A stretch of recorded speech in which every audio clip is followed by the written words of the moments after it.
எப்பவுமே எவனுக்காவது அடிமையா இருக்கணும். முதல்ல ராஜாக்களுக்கு, அப்புறம் வெள்ளக்காரங்களுக்கு, இப்ப அரசியல் தலைவர், ஜாதி தலைவர், சினிமா ஹீரோஸ், கிரிக்கெட் பிளேயர், இப்படி எவனுக்காவது எவனை பத்தியாவது பெருமையா பேசி அவனை புகழ்ந்து அவனுக்காக சண்டை போட்டு கடைசி வரைக்கும் ஒரு அடிமை நாய் மாதிரிவான். ஆனா அவனுக்கு நம்மள யாருன்னு கூட தெரியாது. என்ன தெரியாம தான் கேக்குறேன். நாம காசு கொடுத்து படம் பார்க்கறதுனால தானே அவன் அந்த நிலைமையில இருக்கான். அப்ப யார் முதலாளி? நாம தானே. நாம வேகாத வெயில நின்றுட்டு இருப்போம். அவன் ஏசி கார்ல நாய பக்கத்துல உட்கார வச்சு கட்டி பிடிச்சுக்கிட்டு உன்னை நாயை விட கேவலமா மதித்து பார்க்காத மாதிரி போய்கிட்டே இருப்பான்.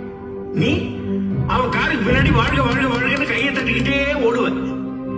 ஏட்டா உப்பு போட்டு தானே சோறு திங்கிறீங்க?